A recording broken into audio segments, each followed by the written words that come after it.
In a world where every visual tells a story and each interaction holds the potential to transform consumer perception, understanding the interplay of design and technology in retail environments is more crucial than ever.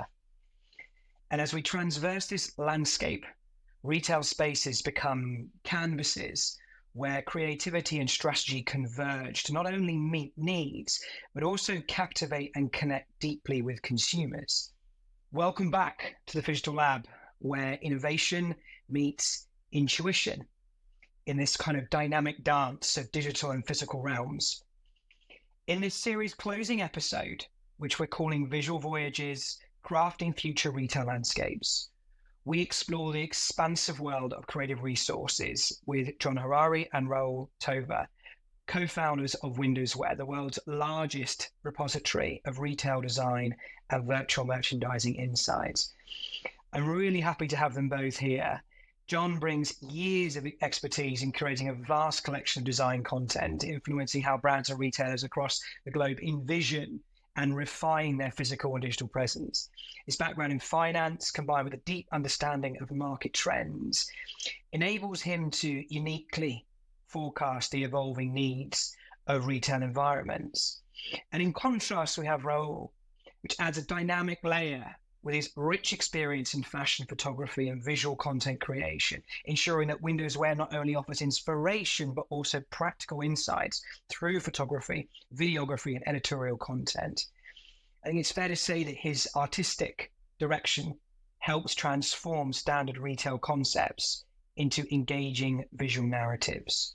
Together, they provide unparalleled access to retail strategies and visual innovations that inspire brands to create memorable and effective consumer experiences. Jon, Raul, it's an honor to have you both here to delve into the significance of visual resources and how it's shaping retail's future. So welcome. Thank you so much for giving up the time to be here. Now, before we dive before we dive into any questions, and to keep to our tradition, I would love to know what was the last piece of media or last article or book that you both consumed, why you chose it, and sort of the impact it left. Maybe, Jon, we can start with yourself. Yeah, Tony, thanks so much for having us. So the last book that I read was many years ago. It was called Fooling the People Some of the Time. It was basically a journey of a very famous hedge fund investment analyst who for years spent time researching a certain investment position and going outside of the box in regards to trying to gather as much information as possible.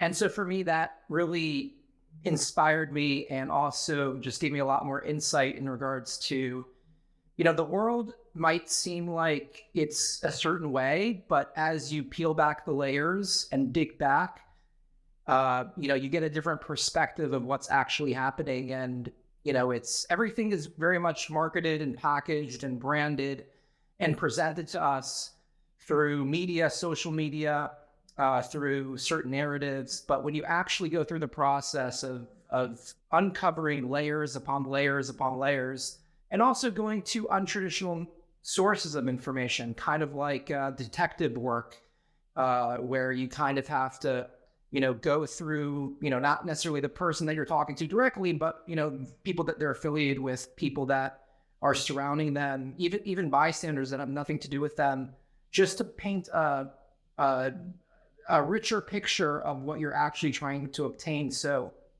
in regards to WindowsWear, getting those insights, going deep into the analysis, providing an archive and a history.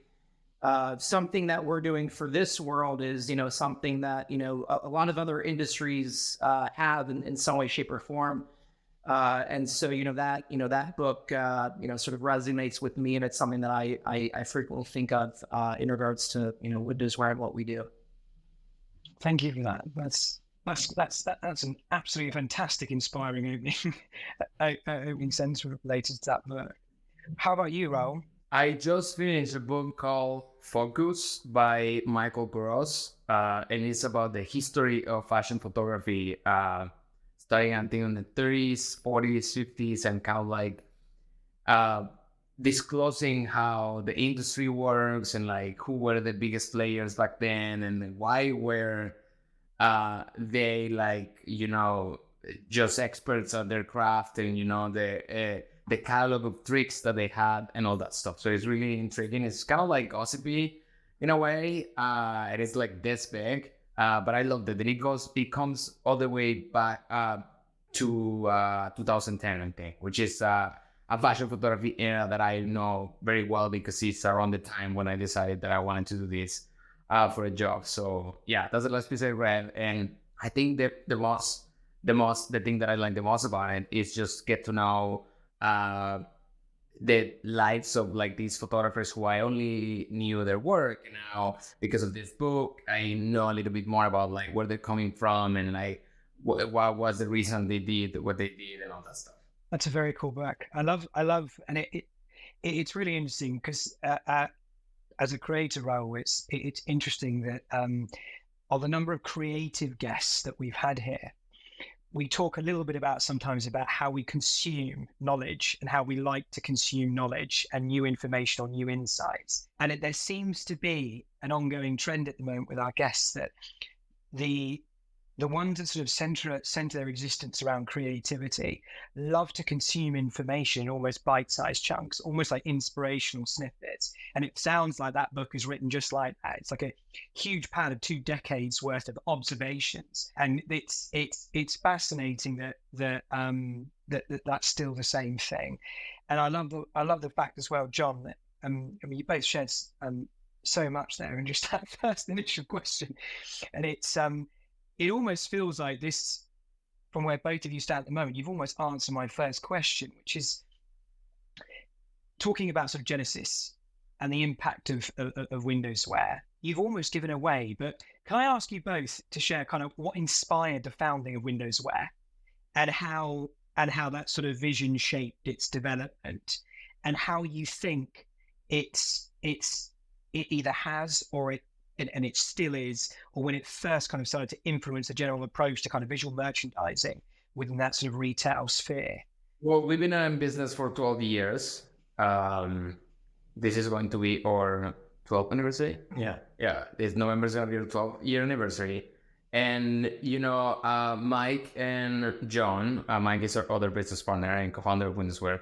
Jon and Mike used to work together in Lehman Brothers. And for what I heard, they used to focus on like companies that were dealing with content at the time. And, back then they realized that content was going to be a big asset in the future. Well, while other companies were focusing on inventory and all that stuff, content was something that you don't necessarily have to have in your warehouse or anything. So Jon and I used to work in New York City. Jon used to own a women's clothing store, and that's where we met. I first came to New York, and I met Jon, and we started working together at the store. It was the beginning of e-commerce, so my job was to photograph the clothing, so Jon could use those images to kind of like run the website and start selling those garments online. It was really the beginning of e-commerce when people used to do the thing by themselves. Right now there's big companies, you send your collection, they do everything for you and whatnot, but in the beginning it was like that. So we met there and we were really well together, and after a year, Jon had left the store, and he called me one day and he's like, hey, can we go for lunch tomorrow? There's kind of like something I want to talk to you about and see what you think. And he introduced me to Mike the next day. I remember went to lunch at Rockefeller Center, and I was very new to New York City. I was here for like only a year, and I kind of like was getting to know the city and everything. And they together told me like, oh, there's this store Anthropology, and they've been building this window display for like the past 3 days, and it's gonna be massive and major, and in 30 days they're gonna take it down, and nobody knows anything about the past creations, right? What do you think about like building an archive for this? What do you think about photographing all the windows displays in the city? That's how they started. And how would you do it? And, you know, something that for them might seem challenging at the time, for me, it was a little bit like different. I was like, well, yeah, we can just, you know, photograph them every month, blah, blah. And I kind of like became to design a formula. I presented to them and they loved the idea. And literally the next day, we went to an office and we signed a lease on an office and we started working together in kind of like the sketching on what the website would be. So that was the idea of WindowsWear. It was to create a catalog or an archive of Windows displays, because brands invest so much time and money in these creations and there's no record of it. So the new generations that are coming, and just even at the time, you know, brands, it's a very competitive business. And I think brands do a lot of competitive research. So they had nowhere to compare to, you know, they had no tool, no book, nothing to say what was the last Windows display from Prada, or what did Dior showcase 3 years ago in the fall? What was their buy? What was the thing?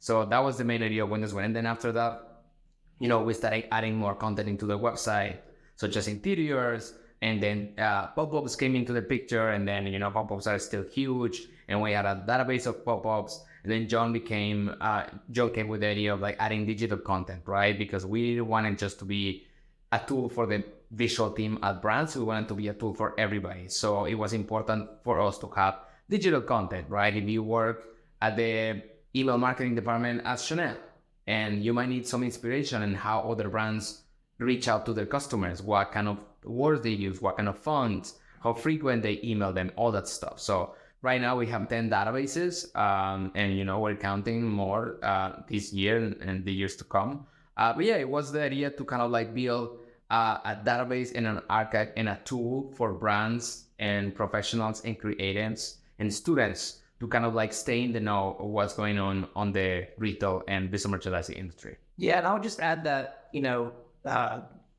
this industry is fascinating because there is endless amount of content and information, and this industry is constantly changing. It's actually, in my mind, kind of insane how many products and brands and collaborations and marketing campaigns and email campaigns and store campaigns and window campaigns and all the things that all the brands are doing all around the world. So just to keep track of that, you know, is a massive undertaking, because all of this information exists all around us globally. So just think about every country in the world and all the stores, all the clothing, all the things that people are wearing globally, and just trying to keep track of all that. You know, this is also very visual, right? So coming from like a finance background, the information in finance is numeric, it's numbers. And it's relatively easy to capture numbers, kind of like, it's one of the reasons why, like, let's say the weather, you know, you can go back 50 years, 100 years, and there's a record of the temperature of the weather because it's just a number. You know, is the temperature 70 degrees, is it 71 degrees? You know, even if you calculate the wind, how many miles per hour is the wind? Is it 10 miles an hour, 12 miles an hour? So all of that information is distilled in numbers. Same thing with the finance industry. The interest rates, right? Interest rates are numbers. You know, every company, they have revenue, money coming in, money coming out. Those are all numbers. You know, stock prices at any moment in time, there's a number of what the value of that stock price is. So all of that information is all distilled into numbers. And also, if I look at the legal industry, just think about everything that's ever been written in every court case or every law, right? That's all just a bunch of letters. And obviously there's a lot of interpretation of what those letters mean. That's why lawyers debate and people debate, but essentially it's all numbers and letters. Whereas like if you look at the fashion industry or any sort of, you know, the industries that we deal with, we deal with like the brands that you put on your body. So like beauty, jewelry, accessories, apparel, footwear, cosmetics, beauty. Those industries are producing three-dimensional products, and you know, you can't really, it's not like there's a number associated with it. Maybe there's a price associated with it. Maybe there's a certain you know, ingredients that have certain numerics associated with it, but or even, you know, the types of fabrics that they're made with. But ultimately this is all it's all very visual, And it's not really two-dimensional content. It's more like three-dimensional content because everything has a shape and a size and a weight. And then also it has 4 dimensions because there's a brand associated with it. So if I have 2 different sneakers and you put 2 different brand names, but they're the same exact 3-dimensional product, they're going to have different perceptions of value. So if you just think about all those inputs, this industry is beyond complicated. It exists all around us globally. No one is actually capturing everything that's being done. We're trying to do that as a company. And then on top of that, we're trying to analyze and give insights and give actual information to the people that are working at these brands that are making all the decisions on what they should or shouldn't do in regards to all the things that they're doing.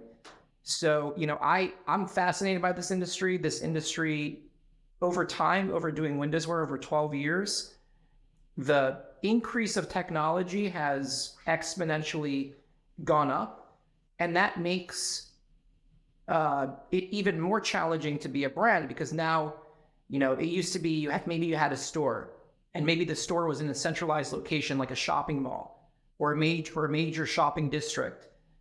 Now you have digital locations where people are spending a lot of time, like social media apps and whatnot.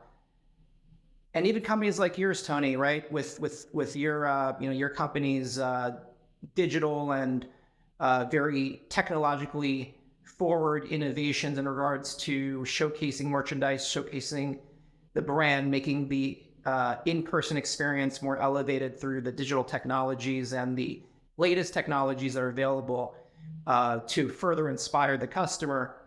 This industry is not going away. I'll just share one more thing. We're at 8 billion people right now, and it's estimated that in the next 15 to 20 years, we're going to get to another billion, and then we're going to get to another billion after that, right? So like in my lifetime, I'm 42, we might get up to 13 billion.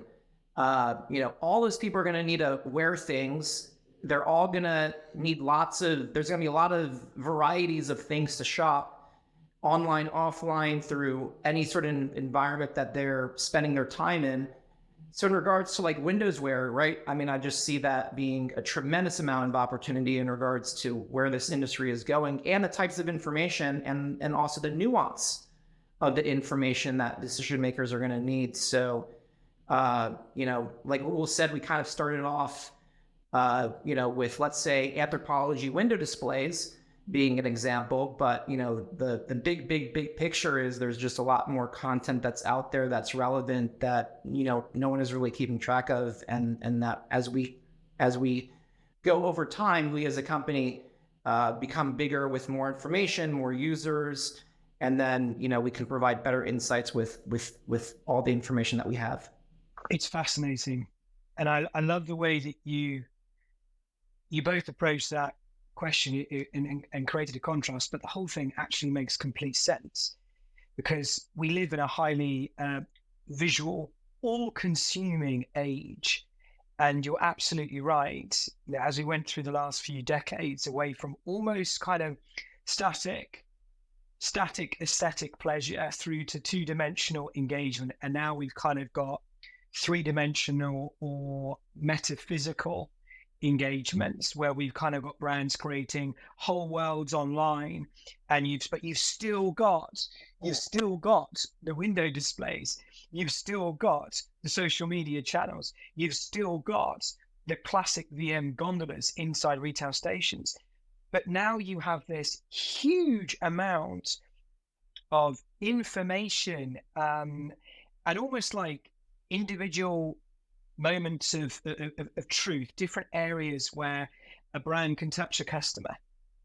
And the world absolutely needs WindowsWear, because I think the only way it can really make sense to everybody is if you can attach some element of data, number, something that can be tracked and something that can be stored and then looked up as a repository of how to uncover, okay, so what's next? And if we are this brand with this personality, therefore, what should we do here? And what have others done there historically? Are we repeating ourselves? I think you guys have this incredible repository of information, and I love the fact that it's constantly growing. And it's taking two looks at the world. It's looking at the creative aspect of everything, and then it's also looking at sort of the digital and the raw aspect of everything, and creating some kind of cohesion so everybody else can access that insight and that intelligence.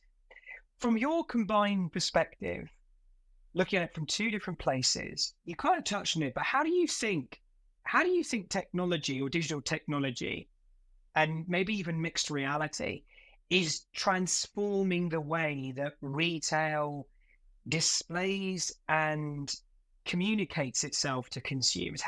If you were to pick like a couple of things that's happened over the last few years, how is it transforming it?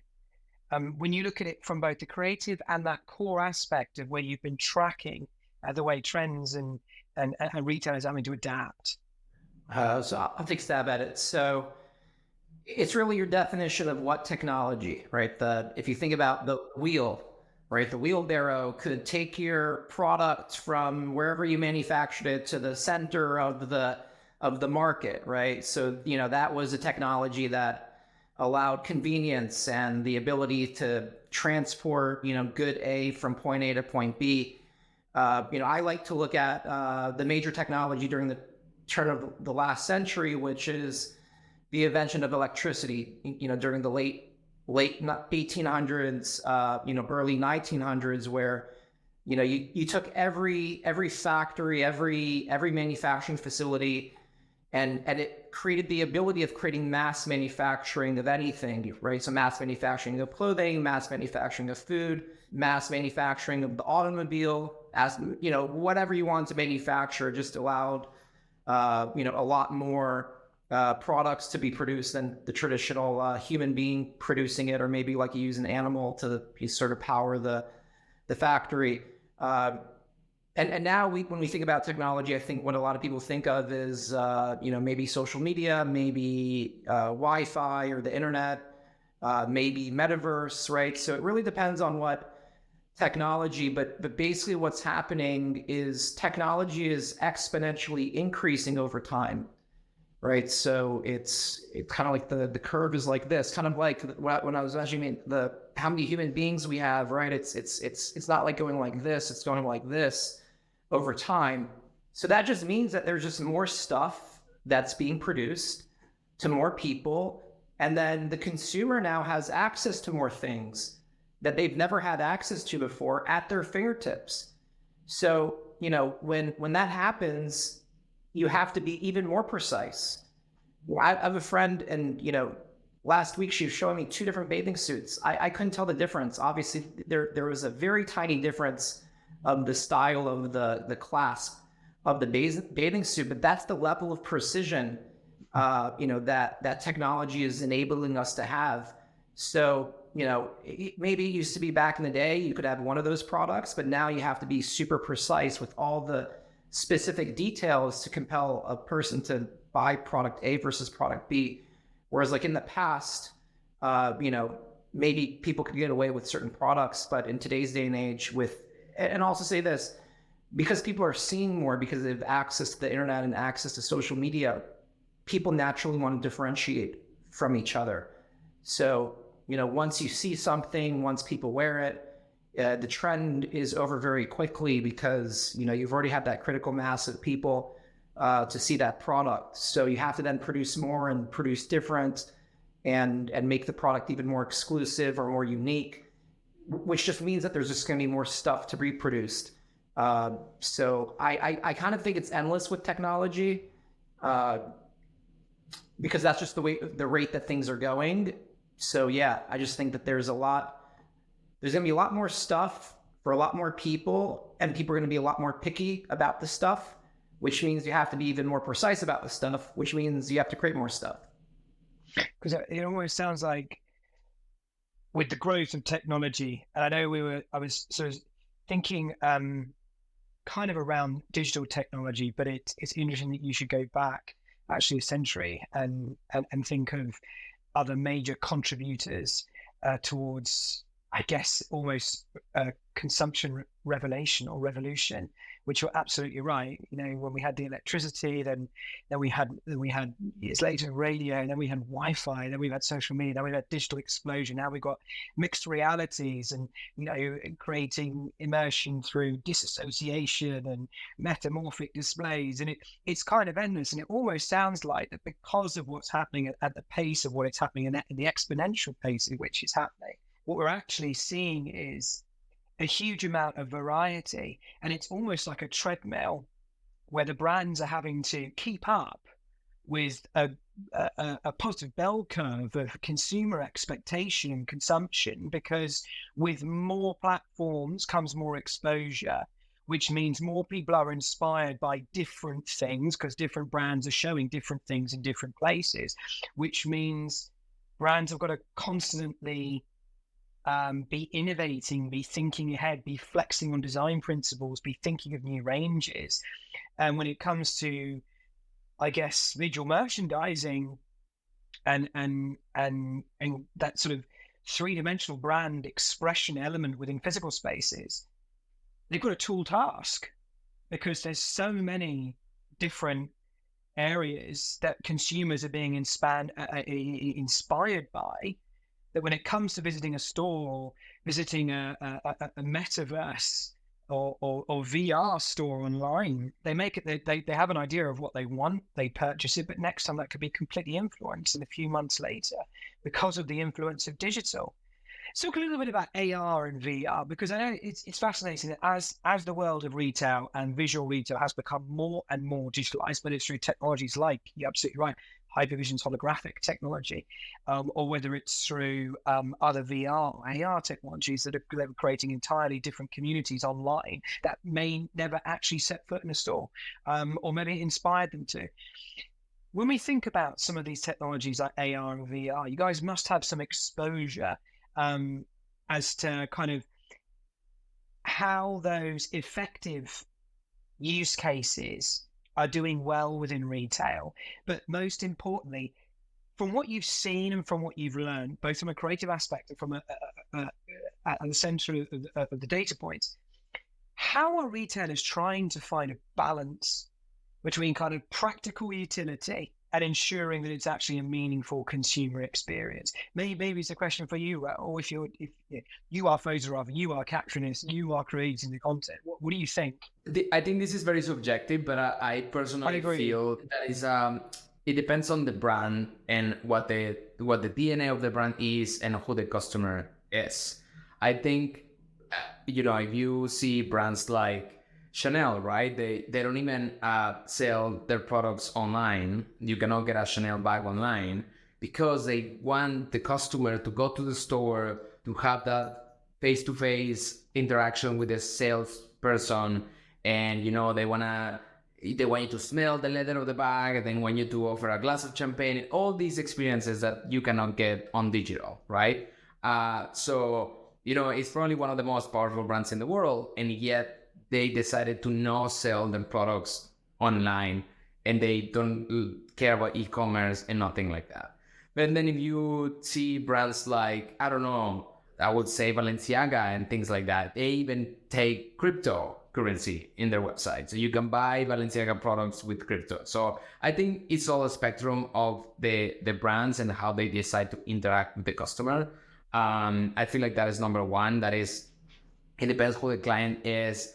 I think younger brands that are going to be more appealing to the younger audience, they might be more open to have these kind of like initiatives, such as like e-commerce or like digital fashion shows in the metaverse, or releasing of NFTs, or something that their customer can like interact and relate. So I think that is number one. Is kind of like, I think it's a case to case by the brand.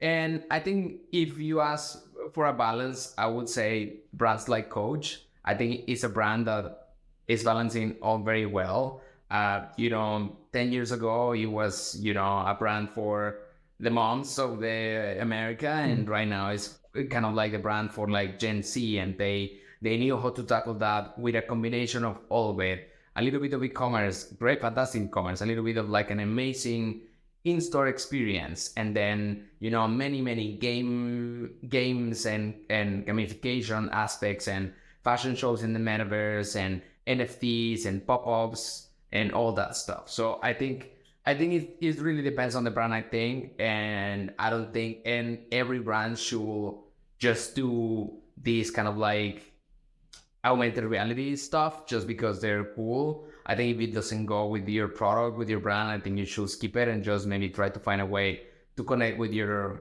clients rather than doing what everybody's doing.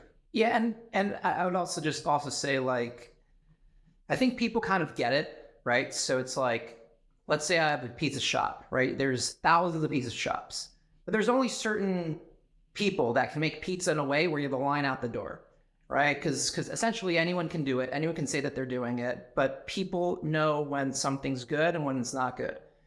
So I do want to give your company's credit, HYPERVSN, because, when I saw your technology firsthand, I was blown away by it. And everyone who was looking at it, it was at your shop, right? That big trade show that happens once every 3 years in Düsseldorf. And, in that huge environment, people are walking around. There's like 2,000 different, types of companies that are showcasing who they are and what they do and how they do it.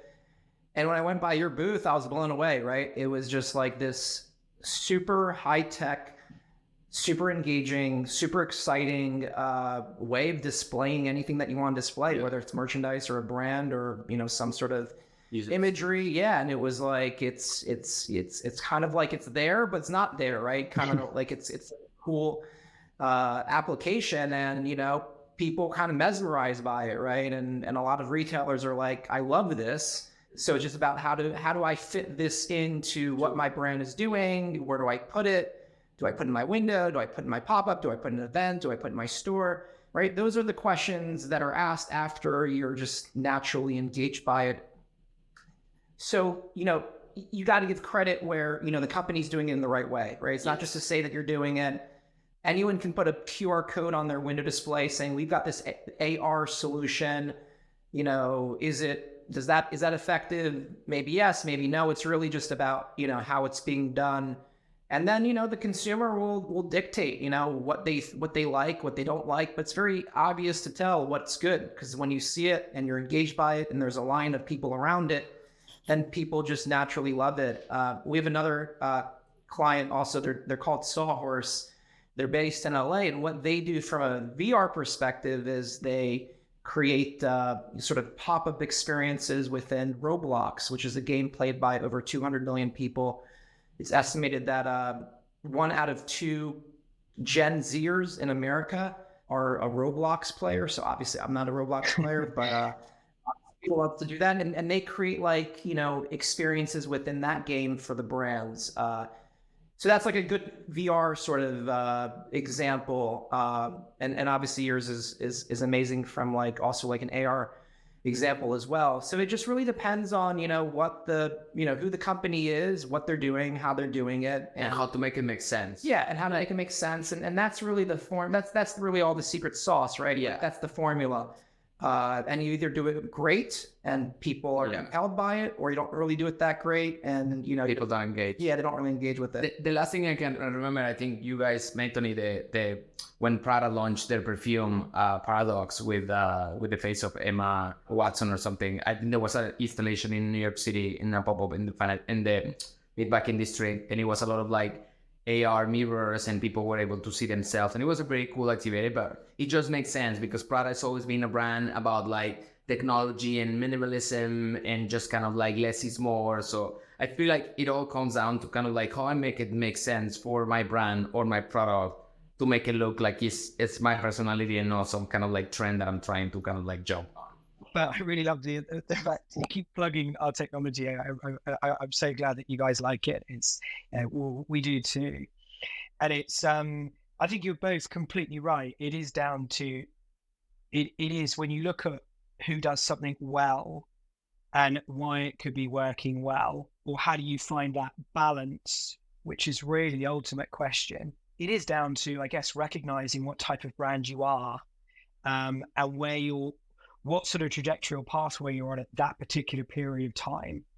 Maybe if a brand like Coach had done what it's doing now a decade ago, even though the technology was available. Might not be quite as sophisticated, but if they were doing it, maybe it would have missed. Maybe the generation wasn't quite ready for it. And the same goes for Prada's execution. And the same goes for so many brands out there at the moment that are experimenting, but doing so with care and consideration. And I think that's key, isn't it? It all kind of starts with the customer. It's about understanding, well, who is our audience? And if it's the audience that we know that are already in love with us, that are already kind of fans, then we can work. We can work with the data to understand, is this right for them? And then we can, once we recognize, okay, it's right for them, then we need to recognize how do we want these people to feel? And then from there we go into content. Then we go into content application, whether that is something like VR, AR, maybe holographic execution, or something with different mediums to create something entirely unique and one-off. I think you're right. It is about really almost being self-critical, self-reflective as a brand, working out, is this right for us? And then going through and not just kind of being the sheep and following what seems to be good right now. I think we can honestly say that is not necessarily a route to success. It could actually be a pathway to isolation, and it has done that to a number of brands.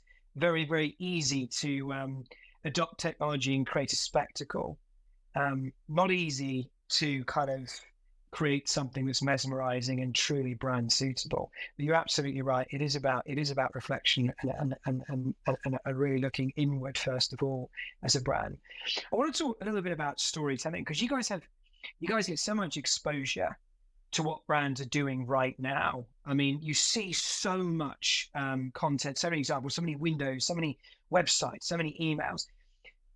How critical, it might sound like a silly question, but how critical do you believe that visual storytelling is in creating engaging experiences? And from what you've seen, what elements do you think make it successful? Whether it's some principles, some approaches or strategies that brands are doing, what is it that makes visual storytelling successful when it comes to doing something as a brand, from what you've seen? I think personally, I think consistency is something that I feel is necessary in telling a story, especially if you are a new brand or your brand is going through a restructure or like a rebrand or whatever.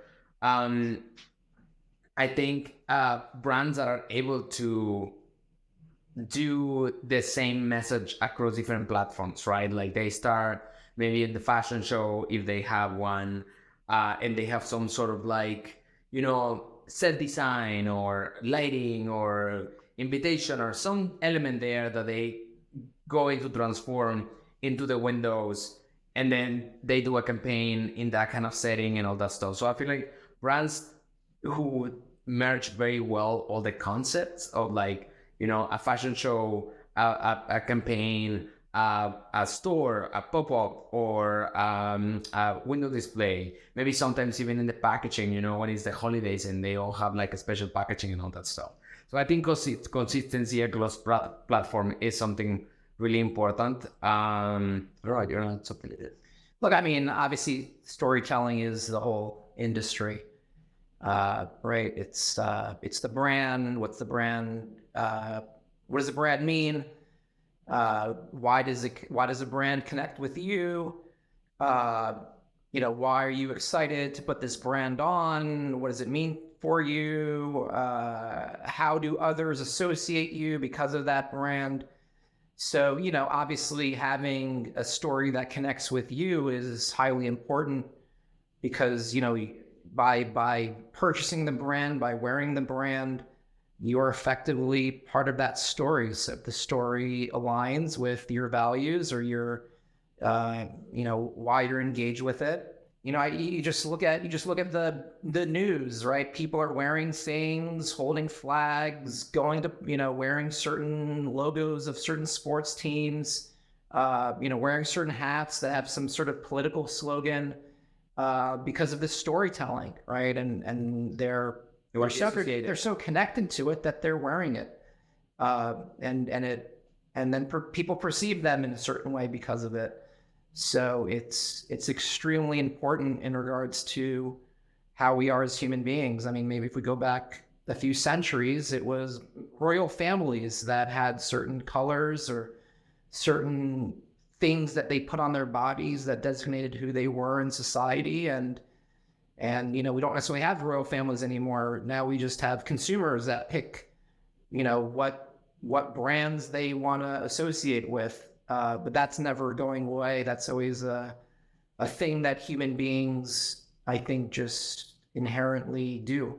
It's true. I think we all agree. It's storytelling is everything, I guess. Everything that we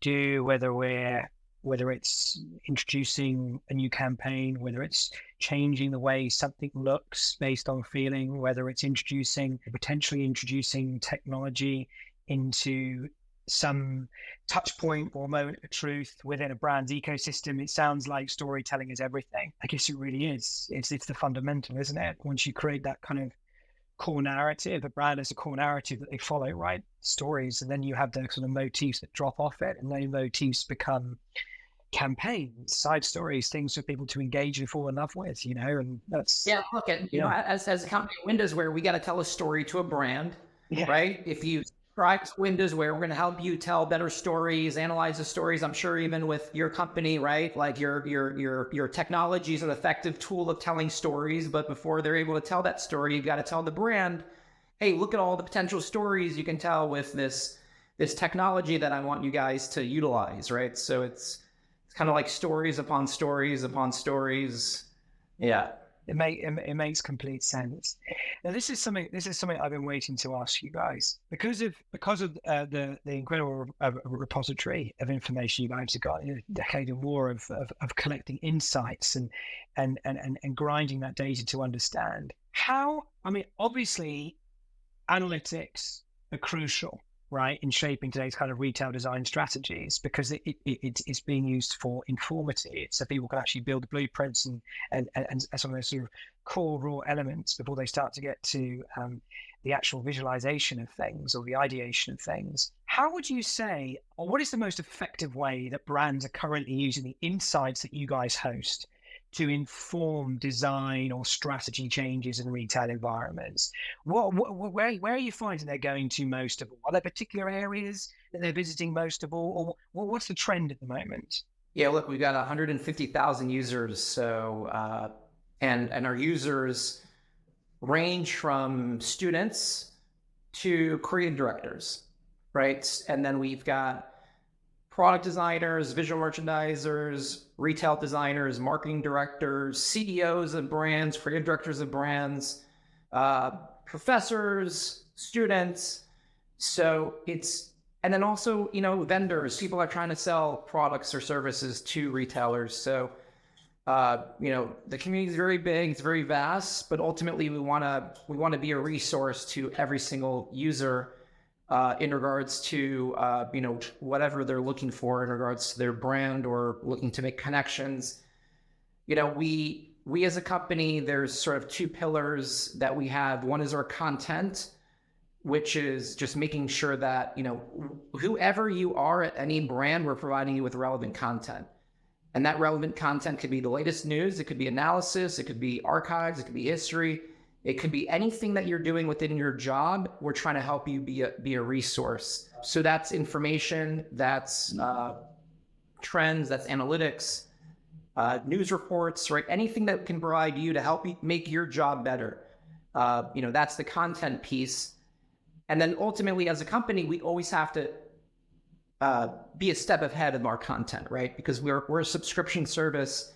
So if we're not providing relevant content or content that is making someone pay for the information, then we're going to cease to be a channel, a company where people want to spend money on. So we're naturally incentivized to make sure our content is the best it can be, and also somewhat independent, right? Because if we're giving people information, we want to give people objective information, kind of like a Wikipedia, just trying to making sure that we're getting the right sources and we're not necessarily presenting something because we're sort of bought into that information. We just want to provide the information for what it is. So that's the content piece. And the other side is our community, right? So we recognize that there's 150,000 users. We recognize that we have all these brands. So we want to make sure to showcase the projects of our users who come from brands. We have a lot of schools, so we do a lot to connect the students with the brands. Brands love to connect with students. And then we also have a lot of companies that provide products and services to brands. So, they want to make sure that, WindowsWear is a great platform where it's easy for them to connect with relevant decision makers who are working at this brand, and also showing them what they do. And that's also very helpful, because as technology is changing and there's always new things happening in the industry globally, they want to also be a step ahead of what's happening around the world. So if they can see lots of different examples of how brands are using different technologies and different types of installations and doing things in different ways, it's really inspiring for them, and also give them an idea of what are the resources out there that they can utilize in order to make sure that they're operating at a step ahead of their competition, and also just making sure that they're innovating and evolving as a brand. And even if they don't necessarily want to innovate or evolve, and they just want to do things the way that they've been doing for many, many, many decades, it's still extremely valuable and helpful for you to know what other people are doing. And that way you can make a conscious decision every month, every year. Yes, I see what's happening in the world. I see all the technology being utilized. I see what people are doing, but you know what? We're going to do things in the way that we've been doing them. But at least they're very well informed. So we also have clients like that I say they're a little bit more old school, but it's important for them to at least recognize and understand what's happening, in the world around them. That makes complete sense. So it sounds like there's quite a few different ways, a multitude of ways actually, that creative individuals and creative directors, heads of creative, even those that are actually developing into those roles, are going to be sort of the creative influencers of minds in the future. There's a huge amount of different, I would say, avenues that they're turning to the platform to get that inspiration, to get that informative, to get that potentially a strategy. And I think I guess as things continue to keep changing and flexing, it's a very plastic industry, isn't it? It's just going to keep moving, keep moving forward, keep changing shape, because it has to, in response to the fact that we're constantly changing, and we're plastic, and we're constantly wanting to feel different, be different, and flex our identity, flex those things that make us who we are, no individuality. And in response, the brand has to respond. So whether you're growing into the industry or you're already a established influencer, there are a multitude of different areas that are going to help you to sort of get to that point where you recognize how you want something to look, feel, or the direction you're going to go in. And that kind of links into community and into social media and everything else. And you already answered my next question. So I want to jump into community, because you guys are an established community online. It's growing, and it's going to be constantly evolving through the content that you observe, the conclusions you make, the observations that you make.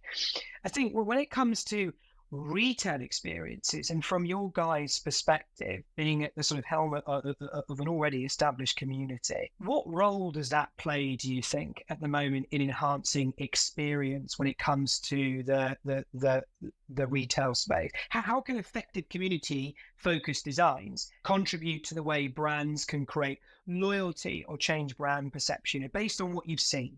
Yeah, look, through WindowsWear, we've actually connected members of the same brand within our site, within our events, right? So, within every brand, you can imagine, like big companies, right? Like Ralph Lauren and other big retailers, right? They've got many different types of people.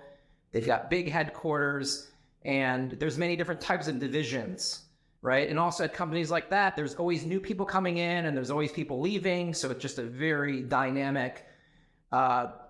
So I mean, we always love when that happens, right? When we're like, oh, you know what? Like, we literally connected two people at the same brand, and they didn't necessarily know who they were, and now they're communicating, right? So just think about the collaborative thing that can happen just by being aware of others, because that's really what this is all about in regards to WindowsWear. We're taking information that's out there, and we're making it available for many different types of people within the same community, which creates more collaboration, within that community, because then people see what other people are doing and it's not so closed off.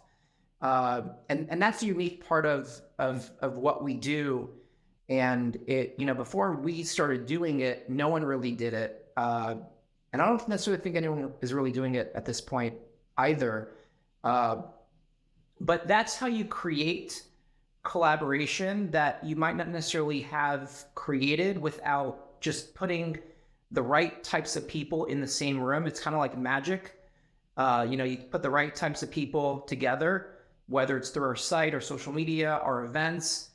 And, these people who are like very much loving WindowsWear, they tend to be more open-minded about meeting other people and meeting people outside of their wheelhouse, because they're joining, a WindowsWear event, or they're part of our newsletter, and whatnot. So they're kind of like putting themselves out there in a way that creates more engagement from more people. And that's where like the magic happens. That's how, when people actually connect.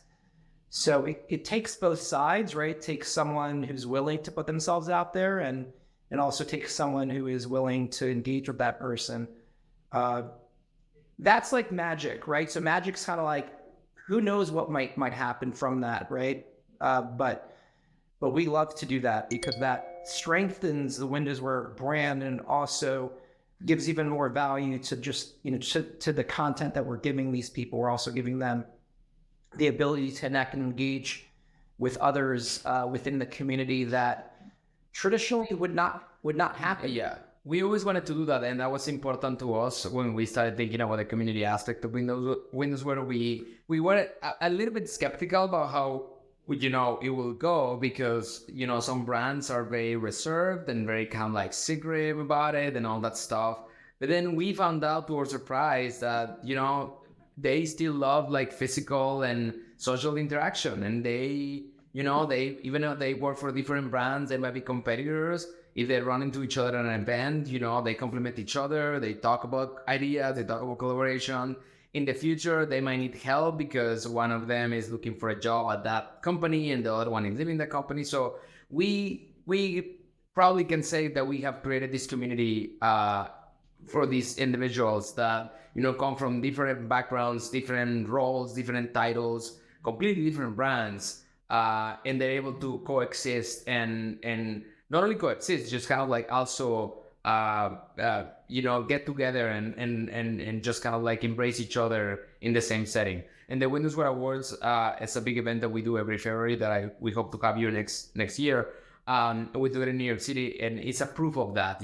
All the people that come, people come from like the UK, people come from like South America and America and all that stuff, and they come for this one of a kind night in New York City, and they're all together in the same room, and they celebrate each other, and it's a really fun thing to see. But it works because, as Jill said, they decided to put themselves out, but also we were kind of like insistent in doing it, and we had the vision that it could come together. It sounds like both of you are completely kind of synchronized on that, which is that community is kind of everything, isn't it? And what you're creating within WindowsWear is a community, and it in turn is kind of fostering creativity, collaboration, sharing of different approaches, and it is a community in itself, which basically means that what you're feeling back through your observations is that community focused design is absolutely essential to a brand trying to develop and create relationships with consumers, shift perceptions, create loyalty. You've got to have community. So the community is being formed behind the scenes within WindowsWear, but it's that very community example that's then bleeding through into the brand and the way that the brand is doing what it's doing with its audience. So you've almost got community feeding community, and that makes complete sense. All we got time for is. Oh, sorry, Raul. Did you have something to add? No. I was one of the many, just to close that chapter. One of the many things that we're working on with WindowsWear at this time is the community aspect of it. A directory of jobs and titles. You have no idea how many people email us on a weekly basis, like, "Hey, I'm looking for a professional like this in this field with these capabilities." in this place of the world, do you have anybody that you know to the community? And so many people just looking for a job or looking to hire somebody. So we're working on a kind of like a little section on WindowsWear like that to be able, so they can connect with each other without us having to be in the middle. But, you know, it's really powerful to us knowing that even though there's companies out there like LinkedIn and Indeed and all these places where people can get jobs and can hire talent, they're coming to WindowsWear first to see if there's anybody here that we know or that belongs to the community that we can recommend, because, you know, they think that person is more, if they know about WindowsWear, they think that person is more likely to be able to do the job that they're looking for. There's a testimony to the community that you've established, isn't it? That you know, because it's attracting so many of the sort of central talent and those that want to remain continually updated, continually on the pulse of what's actually happening. That makes complete sense.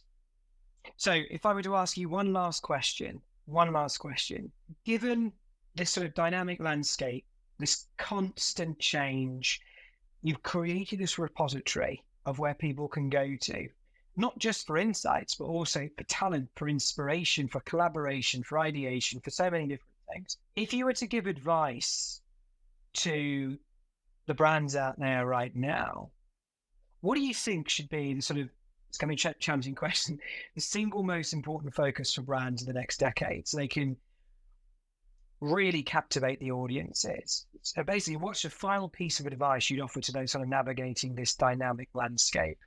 What would it be?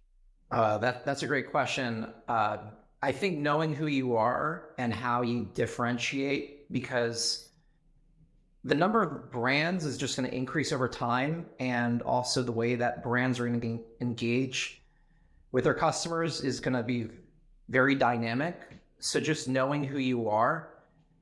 Now, that might be challenging because there are going to be people that are going to start to work at these companies in the next 5-10 years that might not necessarily have the entire history of the brand to really understand it.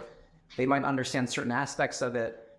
So, you know, I think that's one of the challenges of the brands, where they have many different types of people that work at these companies, and they're all doing different things. So they all have to be aligned in certain ways to basically showcase and allow people to understand what the brand is all about.